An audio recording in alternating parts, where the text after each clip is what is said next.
মাক এজনী কিমান দায়িত্ব, তাক আমি সলনি কৰাব লাগিব। কোনে কৰিব লাগিব? আমি কৰিব লাগিব। মোৰ তাতে যদি শান্তিৰ শক্তি নাই, ময়ে যদি খঙাল, তাক বাৰু মই কেনেকে ঠিক কৰিম? সম্ভৱ নে? একেবাৰে সম্ভৱ নহয়। ময়ে খিংখিঙীয়া, ময়ে খঙাল, মোৰে আৰু কথা শুনাৰ ধৈৰ্য নাই। মই বিচাৰিছো মোৰ সন্তানটো ভাল হওক, মোৰ সন্তানটো আজ্ঞাকাৰী হওক, শান্ত হওক, সকলোৰে কথা শুনক। আমি কওঁ ন তেনেকে? সম্ভৱ জানো? একেবাৰে সম্ভৱ নহয়। সেইবাবে ৰাতিপুৱা শুই উঠিয়ে সংকল্প। আমাৰ সকলো ধৰ্মতে তপস্যাৰ কিন্তু সকলো ধৰ্মতে মাহাত্ম্য আছে, হয়নে? ৰাতিপুৱা আজান দিয়ে, সেই সময়ত আমি সকলোৱে নামাজ পঢ়িবলৈ বহে, তপস্যাত বহে, নহয় জানো? পৰম পিতা পৰমাত্মা অংশান্ত হোৱাৰ এটা সময়, প্ৰতিটো ধৰ্মত সেই সময়ৰ মাহাত্ম্য আছে, প্ৰতিটো ধৰ্মতে আছে। কিন্তু আজি আগৰ দিনত সেই সময়বিলাকৰ বিৰাট মাহাত্ম্য আছিলে, কিন্তু আজি আমি কুম্ভকৰ্ণৰ নিদ্ৰাত সেই সময়ত আমি শুই থাকো। গতিকে যদি কেৱল আজানো পঢ়িছে, কাণত সোপা এটা দি লওঁ, আৰু কৰবাত যদি কোনোবাই ঢোল তালো কোবাইছে, কৰবাত যদি শংখও বজাইছে, আমি কি কৰো? কাণত সোপা দিবলৈ আৰম্ভ কৰো, টোপনি ভাঙি দিলে। এনেকে কওঁ ন, টোপনি ভাঙিলে। কিন্তু সেই সময়ত যিসকল আত্মাই সাৰ পাই নিজক সংকল্প কৰিব, কাৰণ এই সৃষ্টিত সেই সময়তে ঈশ্বৰ আল্লাহ গড ভগৱান নিৰাকাৰ পৰম পিতা পৰমাত্মাই জ্যোতি বিন্দু ৰূপত তেওঁৰ পোহৰ দিবলৈ আৰম্ভ কৰে। সেই সময়ত যদি আমি তেওঁৰ পৰা লৈ লওঁ, দিনটো আৰু আপুনি কাৰোৰ পৰা মাগিব নালাগে। কি মাগিব নালাগে? সুখ শান্তি, মোক ৰেচপেক্ট দিয়া, মোক মৰম দিয়া, মোক প্ৰেম দিয়া। মোকেই নুবুজে চবেই। আমি কওঁ ন, মোকেই নুবুজে। আমাৰ তেনেকুৱা ধৰণৰ বহুত ধৰণৰ কমপ্লেইন আহি যায়। সেই ফেমিলিত কিমান কমপ্লেইন কৰি থাকো দিনটো, যে অমুক তেনেকুৱা, তমুক তেনেকুৱা, তমুক তেনেকুৱা। সেই কিয় হৈছে? কাৰণ যিটো সময়ত ঈশ্বৰ আহিছিল, সেই সময়ত আমি নুঠিলো, তাৰপিছতে মাগি ফুৰিছো দিয়া দিয়া দিয়া। উদাহৰণস্বৰূপে এইখিনি অঞ্চলত ধৰক মিউনিচিপালিটি পানী আহে ৰাতিপুৱা 4টা বজাত। 4টা বজাত আমি চবেই শুই থাকিলো, তাৰে 4-5 গৰাকীমান মাতাই যেনিবা পানীটো ধৰি ৰাখিলে। আচ্ছা, যিখিনি শুই আছিলো সেইখিনি দশা দিনটোত কি হব? বিচাৰি ফুৰিব লাগে, মাগিব লাগিব, মোক পানী একাপ দিয়াচোন, মোক ধৰক চাহে বনাব ধৰিছে, পানী নাই, সন্মুখৰ গৰাকীয়ে পানীখিনি ধৰিছিল, মাগিব লাগিব, মোক পানী একাপ দিয়াচোন। গতিকে পৰমাত্মাই কৈছে যে যিটো সময়ত তোমালোকে উঠি মোৰ পৰা আহৰণ কৰাৰ সময়, মোৰ পৰা লোৱাৰ সময়, সেইখিনি সময়কে আমি ব্ৰহ্ম মুহূৰ্ত, অমৃত বেলা বুলি কওঁ। The sweet heavenly moment of this universe. সেইকাৰণে সেই সময়ত বহুত মহাত্মা উঠে, নহয় জানো? যিসকলে ধৰ্মত ভক্তি মাৰ্গত আছে, বিভিন্ন ধৰ্মত যিসকলে ধৰ্মক লৈ বহুত বেছি তেওঁলোকৰ চৰ্চা চলে, তেওঁলোকে ধৰ্ম প্ৰাণ ব্যক্তি, তেওঁলোকে ৰাতিপুৱা উঠে, তেওঁলোকৰ কৰণীয়খিনি ঠিকেই কৰে। মুষ্টিমেয়খিনিহে উঠে, বাকীখিনি শুই থাকো। সেইবাবে আমি শুওঁতে শুওঁতে শুওঁতে শুওঁতে আজি কি হৈছে? আমাৰ জীৱনৰ ব্যক্তিগত সমস্যা এবুৰি শেষেই নহয়। মোৰ এইটো সমস্যা, মোৰ সেইটো সমস্যা, মোৰ সেইটো সমস্যা, হয়নে? গতিকে পৰমাত্মাই কৈছে সেই সময়খিনিত আমি যদি উঠি 7টা সংকল্প কৰিব, কিন্তু আপোনালোকে আজিৰ পৰা আৰম্ভ কৰিবচোন, কৰি আৰু শোৱাৰ আগত, ৰাতি শোৱাৰ আগত। কিয় ৰাতি শোৱাৰ আগত কৰিব লাগে? কাৰণ দিনটো যে আমি ওলৈ গলো তলৈ গলো, কাৰোবাৰ লগত কথা পাতিলো, চবৰে যে ভাইব্ৰেচন খিনি যে লৈ আহিলো। আচ্ছা, আপুনি বাৰু কবলৈ গৈছিলে, কোনোবা এগৰাকী আপোনাৰ কাৰোবাৰ কথা শুনোৱাই দিলে, আপুনি শুনিবলৈ বাধ্য হল, 2 এষাৰ কবলৈ বাধ্য হল, নকলেও বেয়া পাব বুলি ভাবি পেলাই, হয়নে? প্ৰথম কথাটো হৈছে যে আমি কাৰোৰে কথা কতো শুনিবও নাপায়, কবও নাপায়, ভাগ লবও নাপায়, চাবও নাপায়, কেতিয়াও তাক দৃষ্টিও দিব নাপায়। কিন্তু যিহেতু আপুনি এতিয়া গল, আপোনাক কৈয়ে দিলে, আপোনাৰ কাণ এক্টিভ আছিল, শুনিলেই, সেইখিনিকতো মই যদি পৰিষ্কাৰ নকৰো, আমাৰ ছাবকনচিয়াছ মাইণ্ডত সেই বস্তুবিলাক বহিবলৈ আৰম্ভ কৰে। তাৰপিছত কি হয়?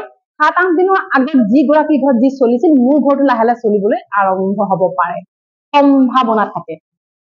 সেইবাবে ৰাতি শোৱাৰ আগত আমি যেনেকে গা ধুওঁ, এতিয়া গৰমৰ দিন আমিতো গা নোধোৱাকে নুশো, মনটোকো কিন্তু গা ধুৱাই শুব লাগিব। সকলোতকৈ ইম্পৰ্টেণ্ট হৈছে মনটোক স্নান কৰোৱা। গা নুধুলে একোডাল নহয়, এচি ৰুমত সোমাই দিলেই হ'ল, হয়নে?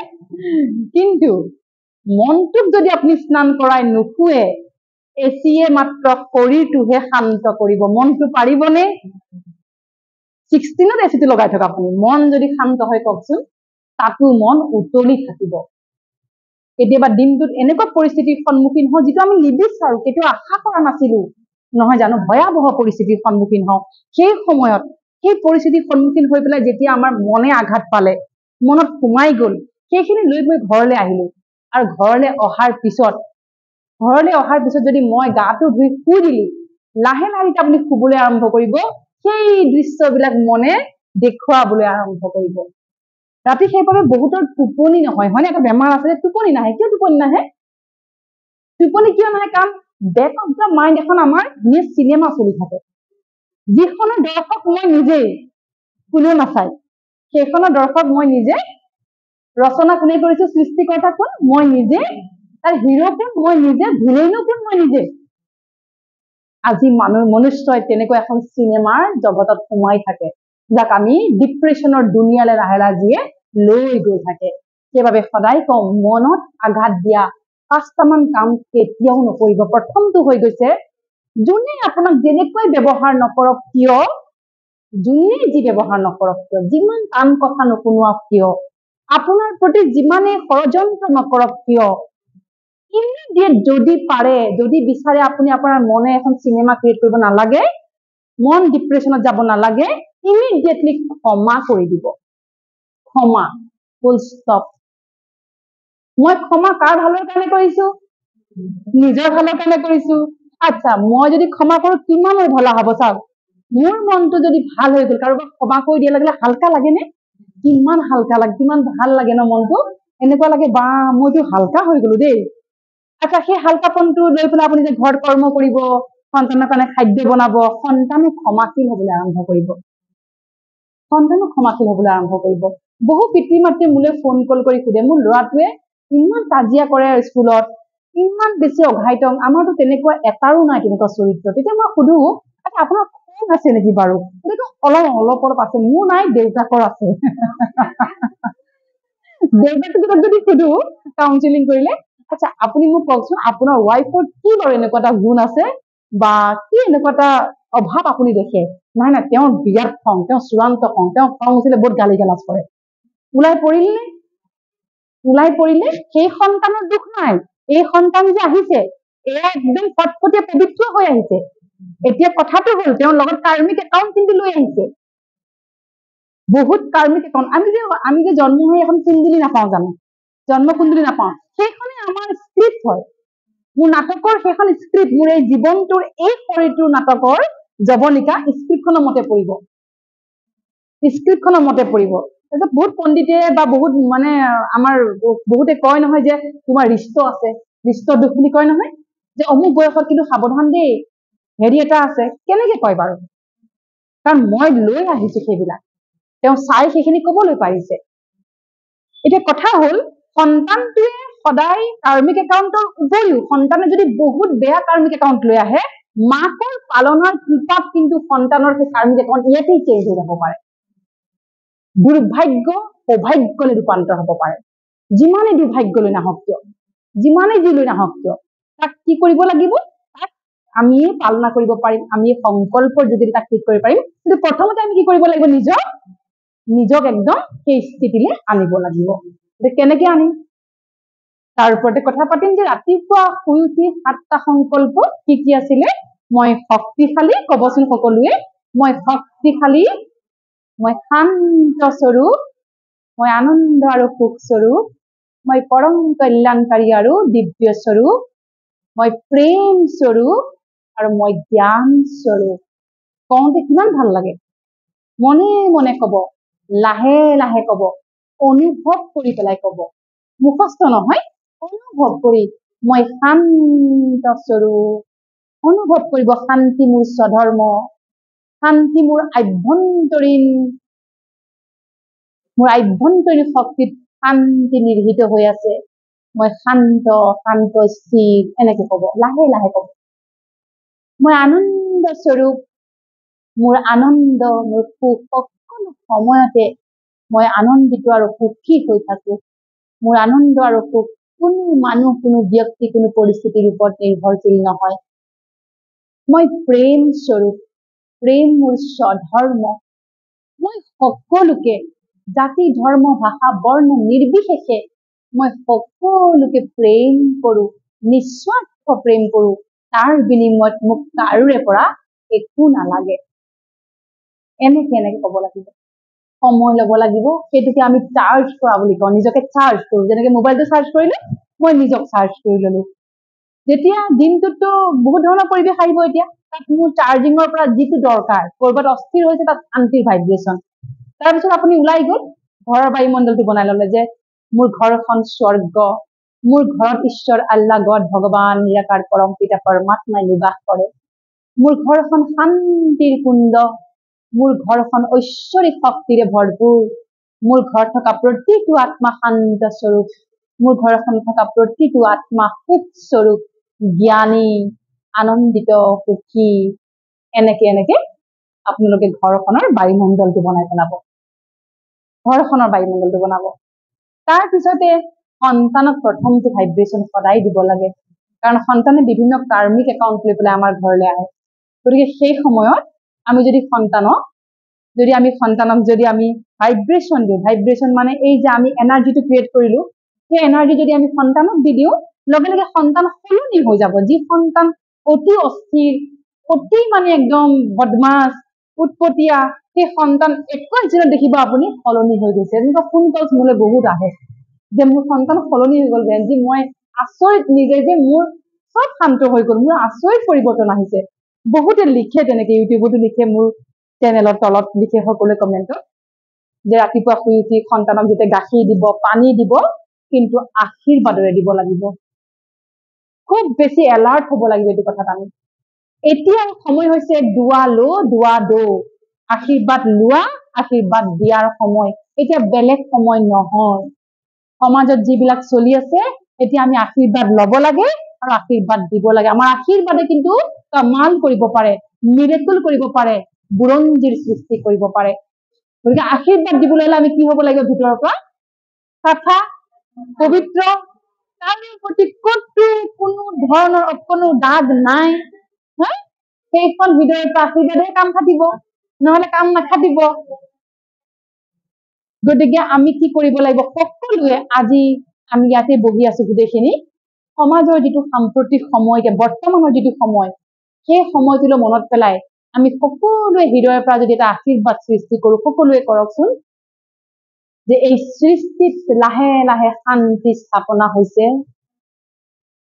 এই সৃষ্টিত আকৌ সত্য যুগ ঘূৰি আহিছে মানুহৰ মাজত মিলা প্ৰীতি মানুহৰ মাজত স্নেহ মানুহৰ মাজত নিস্বাৰ্থ ভাৱনা মানুহৰ মাজত সেই আত্মিক মৰম চেনেহ সকলো আকৌ বাঢ়িবলৈ আৰম্ভ কৰিছে এই সমাজ এই সৃষ্টি শান্তি শান্তি শান্তিলৈ ৰূপান্তৰ হৈছে এনেকে আমি ক'ব লাগিব হৃদয়ৰ পৰা এই আশীৰ্বাদ যদি আমি সকলোৱে সাংঘাতিক হিচাপত দিওঁ এই আশীৰ্বাদে কিন্তু কাম কৰিব য'ত য'ত যি প্ৰব্লেম হ'বলৈ আৰম্ভ কৰিছে তাত গৈ ই মেডিচিনৰ নিচিনা সোমাই যাব এণ্টিবায়টিকৰ নিচিনাকে তাতে শান্তি হ'বলৈ আৰম্ভ কৰিব তো সেইবাবে আমাৰ এখন দুনিয়া আমাৰ এখন পৃথিৱী ঈশ্বৰে আমাক প্ৰতিপালন কৰিব দিছে আমি কিয়নো মৰিবলগীয়া হৈছে এনেকে আজি হয়নে আজি মনুষ্যৰ মাজত সংঘাত হৈছে মনুষ্য জাতি ধৰ্ম ভাষা ধৰ্ম এইবিলাক লৈ আজি মানুহ মজি আছে হয়নে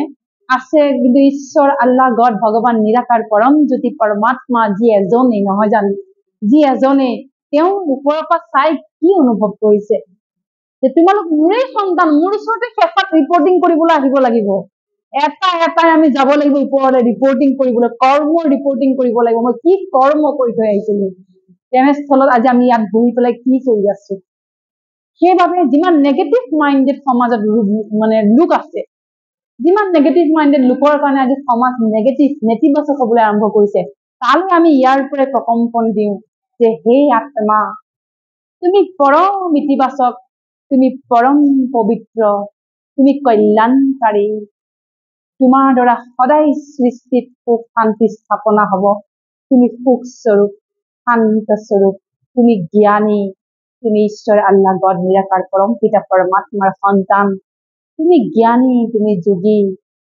তুমি শান্ত স্বৰূপ তুমি যি কৰ্ম কৰিছা সেই কৰ্ম লাহে লাহে তুমি ত্যাগ কৰিছা সেই অপকৰ্ম তোমাৰ পৰিচয় নহয় আহা আজি আমি গোটেই সমাজত শান্তি সুখ আনন্দ নিস্বাৰ্থ প্ৰেমৰ আমি প্ৰতিষ্ঠা কৰো মাত্ৰ এটা শুদ্ধ আশীৰ্বাদ এটা শুদ্ধ ভাইব্ৰেশ্যন আমাৰ যিটো প্ৰকম্পন এনাৰ্জি সৃষ্টি কৰিলো এই এনাৰ্জিতে মই যলৈ যাওঁ সেইজনেই কেচ কৰিব এতিয়া সেইজনে ইমিডিয়েট কেচ কৰিব তাক আমি পজিটিভ ভাইব্ৰেশ্যন বুলি কওঁ সেইটোৱে হৈছে পজিটিভিটি যে সকলোৰে প্ৰতি সমান অন্তৰৰ পৰা আপুনি আশীৰ্বাদ দিব পাৰিব লাগিব যোনে যি যেনেকুৱাই নহওক মোৰ কাম হৈছে দুৱা দেনা আৰু দুৱা লেনা মই যদি এজনক আশীৰ্বাদ দিওঁ মই যদি ইয়াত গৈ হাজাৰজনক আশীৰ্বাদ দিছো মোলে কিমান আশীৰ্বাদ বেগত আহিব হাজাৰটা আহিব কোন ভাগ্যৱান অটোমেটিক আহিব অটোমেটিক ইয়াত কোনো নেটৱৰ্কৰ প্ৰব্লেমে নাই হিউমেন নেটৱৰ্কিং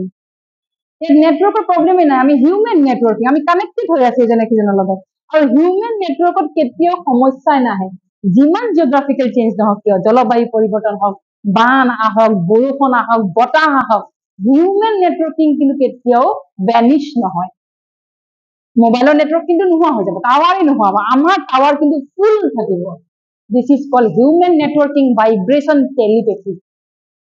টেলিপেথি বুলি কওঁ আমি যিটো যে বহুতে যে কয় মই মনত পেলাই আছিলো ফোন কল এটা আহি গ'ল কাৰোবাক মনত পেলাইছিলো ফটককে হঠাতে খবৰ আহি গ'ল ন বা বহুত দিন এজনী বান্ধৱীৰ কথা ভাবি এটা হঠাতে ফোন কৰি দিলে বা মেছেজ এটাকে আহি গ'ল বা কোনোবা আত্মীয় মনত পেলাইছে আত্মীয় আহি গ'ল ল'ৰা ছোৱালী বা ক'ৰবাত বাহিৰত থাকে সিহঁতলে মনত পৰি আছে কিবা কাৰণত সিহঁতে প্লেন বনাই বোলে নাই মই মা কাইলৈ ঘৰলৈ যাব বিচাৰিছো এই যে ফূৰ্তি লাগে যে মাজে মাজে যে সেইবিলাক হৈছে আমাৰ হিউমেন নেটৱৰ্কিং তাৰমানে টেলিপেথি যিটো হিউমেন নেটৱৰ্কিং হাই ফ্ৰিকুৱেঞ্চি থাকে হাই ফ্ৰিকুৱেঞ্চি ক'তো আমাৰ টাৱাৰৰ প্ৰব্লেম নাই কাৰণ টাৱাৰ কোন আমি মানুহবিলাকে টাৱাৰ নহয় জানো আমাৰ টাৱাৰ ইয়াত আছে আমি আত্মা আমাৰ ইয়াৰ পৰা টাৱাৰ একদম চিধাকে তাত গৈ পেলাই লগ লাগি যায় সেইবাবে ৰাতিপুৱা উঠি 7টা সংকল্প ল'ব সন্তানক সদায় আশীৰ্বাদ দিব সন্তানক কেতিয়াও গালি গালাজ নকৰিব আপুনি কৰা প্ৰতিটো গালিৰ আধাৰত সন্তানৰ ভাগ্য নিৰ্মাণ হয় কিন্তু কেতিয়াও এনেকুৱা শব্দ নকব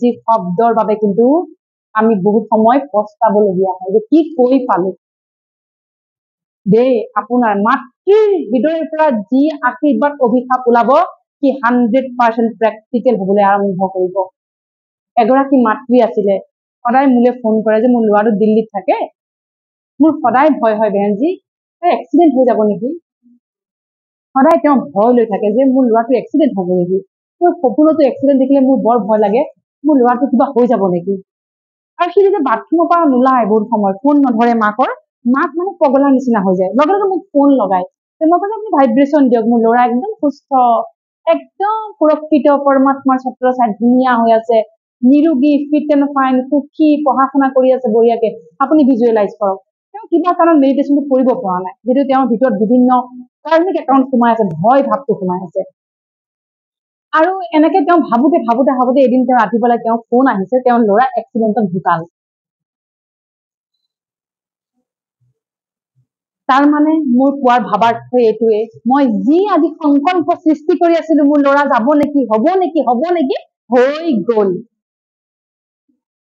মাকে যি ভাবিব 99% হয় কিন্তু মই সেইকাৰণে মাতৃ সমাজক সদায় আহ্বান কৰো ৰাতিপুৱা শুই উঠি প্ৰথম সংকল্প মই শক্তিশালী মোৰ সন্তান শক্তিশালী মই পৰম শক্তিৰ সাগৰ নিৰাকাৰ ঈশ্বৰ আল্লাহ গড নিৰাকাৰ পৰম জ্যোতিৰ সন্তান প্ৰথম মহাবাক্য কিন্তু চবেই উচ্চাৰণ কৰিব লাগে সন্তান লাগিলে যেনেকুৱাই নহওক আজি সন্তান বিপথে পৰিচালিত হৈছে কাৰ সন্তান মোৰ ঘৰৰ সন্তান গৈছে এইটো সদায় মনত ৰাখিব কেতিয়াও নিজৰ ঘৰৰ সন্তানৰ দুৰ্বলতা কাৰোৰে আগত নকব কোনো কাৰণত নকব আপুনি ভাবিছে সি শুনা নাই মই কৈ আছো গোটেই এনাৰ্জিটো মাকৰ পৰা তালে গৈ আছে আৰু লাহে লাহে মাক আৰু সন্তানৰ মাজত কি হৈছে ডিষ্টেন্স আৰম্ভ হৈ গৈছে মোৰ ল'ৰাই মোলৈ কথা নাপাতে মোৰ ছোৱালীয়ে দৰ্জা মাৰি সোমাই থাকে মোক দেখিবই নোৱাৰে মোক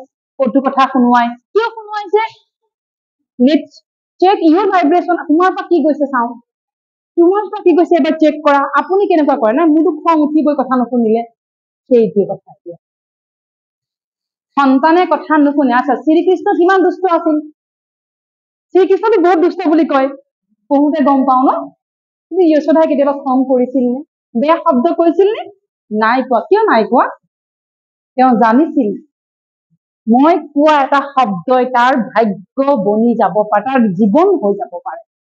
সেইবাবে কেতিয়াও সন্তানক অপবাক্য, বেয়া শব্দ, গালি গালাজ, লো ভাইব্ৰেচনেল শব্দ, যিবিলাক শব্দই মনত আঘাত দিব পাৰে, যিবিলাক শব্দই মনত তাৰ চুব পাৰে, দুখ লগাব পাৰে, কব নোৱাৰে, তেনেকুৱা ধৰণৰ শব্দ কেতিয়াও নকব। তাৰ বিপৰীতে আশীৰ্বাদ দিয়ক। সি কথা নুশুনে, সদায় কব গাখীৰ দিয়ক, চাহ দিয়ক, কফি দিয়ক, সি যি বনাই, যি খাই ভাল পায় তাকে বনাই দিয়ক। দি পেলাই কব তুমি আজ্ঞাকাৰী, তুমি পৰম আজ্ঞাকাৰী, তুমি বুদ্ধিমান, তুমি আজ্ঞাকাৰী, তুমি বুদ্ধিমান, তুমি প্ৰতিটো কথা আমাৰ শুনা, তুমি আমাক তেনেকেই তুমি গ্ৰহণ কৰা, তুমি যেনেকৈ মই তোমাক তেনেকেই গ্ৰহণ কৰো, তুমি যেনেকৈ মই তোমাক তেনেকেই সহন কৰো, তুমি যেনেকৈ মোৰ বাবে শ্ৰেষ্ঠ সন্তান, লাগিলে সি সমাজৰ বাবে বেয়া হব পাৰে, কিন্তু তুমি মোৰ সন্তান, মোৰ বাবে শ্ৰেষ্ঠ, তুমি ঈশ্বৰৰ সন্তান, মই তোমাৰ শ্ৰেষ্ঠ পালনা কৰিম। মে বি মোৰে হিচাপে পালনা কৰবাত ভুল ত্ৰুটি হৈ আছিল। একচেপ্টেন্স কাৰো আগত নকব, কোনো কাৰণত সন্তানক কেতিয়াও বহুত বেছি সময় কাৰো লগত এৰি নিদিব। পৰমাত্মাই কয় সংগ দোষ, সংগৰ দোষ, সংগৰ ৰং, সংকা ৰং বুলি কয়। তাৰ ঠাইত আপুনি আপোনাৰ সন্তানৰ প্ৰিয় বন্ধু হৈ যাব। প্ৰিয় বন্ধু, কলৈ যাব, কি কৰিব, ক'ত খাব, কোন ৰেষ্টুৰেণ্টত খাব গৈছে, কলৈ গৈছে, কাৰ বন্ধুৰ ঘৰলৈ গৈছে, কিয় গৈছে, ইমান ধুনীয়াকে কথা পাতক যেন তাৰ ইতস্তত বোধ নহয় যে কৈ যাবলৈ মাক, তাৰমানে মই যে মা মই অমুকৰ পৰা আহো, ঠিক আছে কিমান সময়ত আহি পাবা বোলে, ইমান সময়ত কি তাতে ডিনাৰ কৰিবা নেকি, ডিনাৰ কৰিম, ঠিক আছে কৰিবা। কোনো ধৰণৰ কথাত ল'ৰা ছোৱালীক টানা আজোৰা একদম মানে যে মোৰ মতেই চলিব লাগিব, মোৰ হেৰ সিও এখন স্ক্ৰিপ্ট লৈ আহিছে, হয় নহয়, মইতো মোৰ স্ক্ৰিপ্ট লৈ আহিছো, চবেই নিজৰ স্ক্ৰিপ্ট লৈ পেলাই এই পৃথিৱীত পদাৰ্পণ কৰিছো, কোনেও কাৰো মতে নচলে।